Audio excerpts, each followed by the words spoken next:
नमस्कार विद्यार्थी मित्रांनो, सहर्ष स्वागत आपलं यूट्यूब चॅनल मास्टर वैभव हिरेमध्ये. तर विद्यार्थी मित्रांनो, आजच्या व्हिडिओमध्ये आपण इयत्ता 9वीच्या विद्यार्थ्यांसाठी महाराष्ट्र स्टेट बोर्डच्या विद्यार्थ्यांसाठी इंग्रजीच्या पाठ्यपुस्तकातील तुमची कविता 1.3 जिचं नाव आहे hope is the thing with feathers.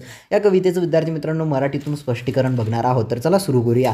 सर्वप्रथम विद्यार्थी मित्रांनो, hope is the thing with feathers म्हणजे विद्यार्थी मित्रांनो होप म्हणजे काय विद्यार्थी मित्रांनो, आशा किंवा आपण म्हणतो ना आशावादी किंवा इच्छा ही जी काही गोष्ट आहे ना विद्यार्थी मित्रांनो, ही एक पंखांच्या आधारे आहे. पंख म्हणजे काय विद्यार्थी मित्रांनो, इच्छा ही फक्त उमेदीच्या आधारावरती आहे असं तुम्ही याचा अर्थ घेऊ शकता.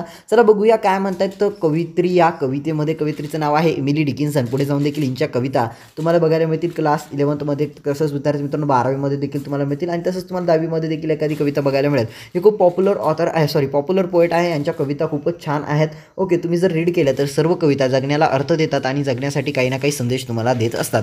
चला सुरू करूया. सर्वप्रथम विद्यार्थी मित्रांनो, hope is the thing with feathers म्हणजेच विद्यार्थी मित्रांनो याचा तुम्हाला अर्थ सांगितलेला आहे की आशा जी काही गोष्ट आहे ना, हिचे पंख असतात, ही एक आशावादी गोष्ट आहे. तर फर्स्ट स्टांजामध्ये पोएम काय सांगण्याचा प्रयत्न करताय ते आपल्याला बघायचं आहे. बघा विद्यार्थी मित्रांनो, hope is the thing with feathers, तीच गोष्ट की आशा जी काही आहे ना, तिला पंख असतात, ती पंखांच्या आधारावरती आहे, ती एक पंखासारखे काम करते. That purchase in the sole म्हणजे ती आपल्या कशामध्ये, हृदयामध्ये राहते किंवा गळ्यामध्ये राहते. सोल म्हणजेच विद्यार्थी मित्रांनो गळा, आपलं जे काही व्हॉइस आपण जिथनं बोलतो गळा, तर ही जी काही आहे ना ती गळ्यामध्ये राहते. परचेस म्हणजे विद्यार्थी मित्रांनो अलाइट रुस्ट, तिची जी काही इच्छा असते ती आपल्या गळ्यामध्ये असते किंवा गळ्यामध्ये ती राहते. And sings the tune without the words आणि ती गाणं म्हणत असते कोणत्याही शब्दांचा आधार न घेता. म्हणजे विद्यार्थी मित्रांनो ती गाणं म्हणते, परंतु ती जी काही म्हणते ना ते आपल्या तोंडामार्फत येत नाही, फक्त आपल्या डोक्यात त्याचा विचार चालू असतो, आपल्या मनामध्ये त्या गोष्टीचा विचार येत असतो. And never stop at all म्हणजे विद्यार्थी मित्रांनो आशा जी काय आहे ना ती केव्हाही थांबत नाही. सपोज विद्यार्थी मित्रांनो तुम्ही हा कविता लर्न करताय तरी तुमच्या डोक्यामध्ये काही ना काही विचार असेल, मनामध्ये काही ना काही विचार असेल. व्हिडिओला लाईक करावं, चॅनलला सबस्क्राईब करावं असं तुम्हाला वाटत असेल. त्यासोबतच तुम्हाला ही कविता समजेल, कविता कशी आहे हिचं तुम्हाला थोडक्यात काहीतरी तुमच्या मनामध्ये विचार चालू आहे. तुम्ही भले ही व्हिडिओ बघत असाल तरी तुमच्या मनामध्ये काहीतरी डाऊट्स आहे, तुमच्या मनामध्ये काहीतरी विचार चालू आहे आणि ही गोष्ट म्हणजेच विद्यार्थी मित्रांनो आशा. आणि विद्यार्थी मित्रांनो इथे कवित्री तेच म्हणण्याचं कष्ट करतात की जी काही मनामधले विचार आहे ते कधी थांबत नाही. म्हणजे ही जी काही होप आहे, ही काही आशा आहे ती कधी थांबत नाही. बघा ना विद्यार्थी मित्रांनो, तुमचं मन असेल की 9वीमध्ये चांगले गुण मिळवावेत किंवा 8वीमधनं आता आपण 9वीमध्ये आलो आहे, तुम्हाला तेव्हा असं वाटत असेल सायकल घ्यावा, एखादी नवीन सायकल घेताय, त्यानंतर सायकल घेतल्यानंतर तुम्हाला असं वाटत असेल की जसा मोबाईल आहे तसा एक नवीन अँड्रॉइड मोबाईल घ्यावा असं तुम्हाला वाटत असेल, स्क्रीन टचचा मोबाईल, किंवा तुम्हाला असं वाटत असेल माझं स्वतःचा एक बंगला पाहिजे होता असं तुम्हाला सध्या वाटत नसेल. परंतु हे स्कूल काही जे काय आहे, शाळा जी काय आहे ती नसावी किंवा विद्यार्थी मित्रांनो शाळेला सुट्ट्या भेटाव्या म्हणजे असं तुम्हाला वाटत असतं, हो की नाही, असं तुम्हाला वाटत असतं. तर यालाच म्हटलं जातं होप जी काही आहे ना, hope is the thing with feathers. पुढे जाऊया. अँड स्वीटेस्ट इन द गेल इन हर्ट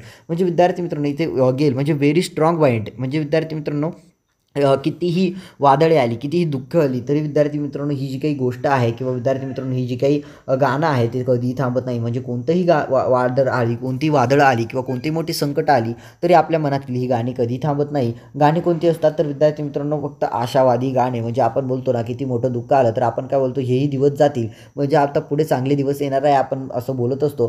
तर हे गाणं कधी थांबत नाही. म्हणजे आशावादी जीवनाला कवित्री अर्थ देण्याचा प्रयत्न करत आहे. And more must be strong the could abash the little bird म्हणजे एक छोट्यासा पक्षवाणी असते आणि आपल्या हृदयामध्ये खूप काही घेऊन बसलेलं असतं. जसं की आपण खूप काही घेऊन बसलेलो असतो. आपण काय म्हणत असतो विद्यार्थी मित्रांनो, थोडक्यात कवितेचं सारांश तुम्हाला सांगायचं ठरलं तर आपण काय म्हणत असतो की आता हेही दिवस जातील, दुःख आलं की आपण यामधनं बाहेर दुःख, आता दुःख आलं तर नक्कीच पुढे चांगलेही दिवस येणार आहे. आज दुःख आहे उद्या सुख आहे, उद्या सुख आहे आज दुःख आहे, आज दुःख आहे उद्या सुख आहे, असं काहीतरी आपल्या मनामध्ये असतं. तर ह्याच गोष्टीला hope is the thing with feathers म्हटलेलं आहे. तुम्ही जशा पद्धतीने आशावादी राहाल तशा पद्धतीने तुम्हाला फळ मिळेल असं कवित्री सांगायचा प्रयत्न करत आहे. I have heard it chillest land आणि मी हे जी काय आहे ना, and on the strongest sea it never in extremely I asked crumb of me म्हणजेच विद्यार्थी मित्रांनो कविता इथे सांगण्याचा प्रयत्न करतायत हे जे काही गाणं आहे ना, हे मी माझ्या दुःख म्हणजे म्हणजे इथं असं म्हटलं गेलेलं आहे विद्यार्थी मित्रांनो, चिलेस्ट लँड म्हणजेच एका शांत वातावरणात मी हे ऐकलेलं आहे. त्यासोबतच स्ट्रँगेस्ट सी म्हणजे एका खवळलेला, जसं की खवळलेला समुद्र असतो ना त्यामध्ये ऐकलेलं आहे. At I never extremity I asked crumb of me म्हणजेच या लास्ट टांजामध्ये कवित्री खूप काही सांगण्याचा प्रयत्न करत आहे, ज्यामध्ये कवित्री म्हणतायत की जेव्हा माझ्या मनामध्ये काही विचार नसतो त्यावेळेला मी हे गाणं ऐकलेलं आहे. ज्यावेळेला मी पूर्णपणे हारलेली असते, माझ्या जीवनाशी मी हारलेली असते किंवा माझ्या जीवनामध्ये आता मला सर्व काही वाटतं सर्व काही समाप्त झालेलं आहे, तेव्हा देखील मी हे गाणं ऐकत असते, ज्यामध्ये मला एक आशा मिळते.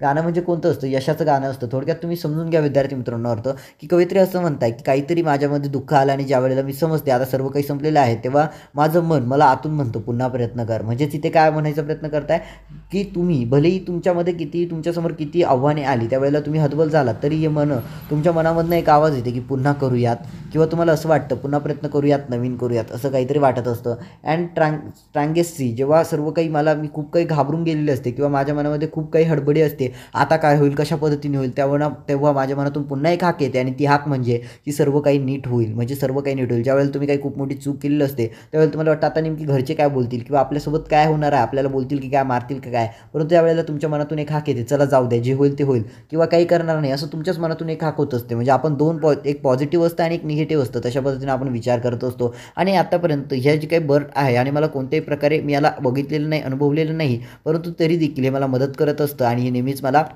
जगण्यासाठी एक मोटिव्ह देत असतं. आणि ही कवितेमध्ये हे सांगण्याचा प्रयत्न इथे एमिली डिकिन्सन यांनी केलेला आहे. कवितेचं नाव आहे एमिली डिकिन्सन. खूप छान पद्धतीने आता 8वीच्या विद्यार्थ्यांसाठी ही कविता होती. ओके विद्यार्थी मित्रांनो, खूप छान पद्धतीची कविता होती. व्हिडिओ आवडलेली असेल तर व्हिडिओला लाईक करा, चॅनलला सबस्क्राईब करून ऑल नोटिफिकेशनवरती सेट करा. जस्ट 1 मिनिटमध्ये पुन्हा एकदा समरी सांगतो की कवित्रीने या कवितेमध्ये फक्त सांगण्याचा प्रयत्न केलेला आहे की ही जी काही होप आहे, ही जी काही आशा आहे ना, ही जे पंख असतात, म्हणजे आपली जी काही आशा, आपण जसं की बोलतो उद्या मामाच्या गावाला जाईल, हिला पंख असतात आणि उद्या तुम्ही मामाच्या गावाला जातात आणि काही वेळेला ते कॅन्सल झालं. सपोज उद्या तुम्हाला मामाच्या गावाला जायचं आणि ते जर कॅन्सल झालं तर तुम्ही काय बोलता, जाऊ द्या पुढल्या आठवड्यात जाऊ, पुढल्या महिन्यात जाऊ आणि किंवा पुढल्या वर्षी जाऊ असं तुम्ही कन्सिडर करत असता. तर म्हणजे जी काही आशा आहे ना, तिचे पंख असतात. 9वीला आपल्याला 90% मिळवायचे आहेत, 9वीला किती 90% मिळवायचे आहेत, परंतु त्यासाठी आपल्याला अभ्यासही करायचा आहे. म्हणजे ही जी काही होप आहे ना, तिचे पंख असतात असं सांगण्याचा प्रयत्न केलेला आहे. तुम्ही किती वादळ येऊ द्या, तुम्ही किती दुःखात असू द्या, तर तुम्हाला सुखाकडे घेऊन जाणारी एक आशाच असते. तुम्ही काय बोलता, दुःख आल्यानंतर चला हेही दिवस जातील आणि खरंच तेही दिवस जातात. किंवा तुम्ही सुखात असतात तर तुम्ही दुःखाची कधीच अवचेतना करत नाही, तुम्ही कधीच दुःख यावं असं बोलत नाही, परंतु दुःख आल्यानंतर तुम्ही नक्कीच सुखाकडे जाण्याचा मार्ग शोधत असता आणि तुम्ही जी काही आशा तुमच्या मनामध्ये असते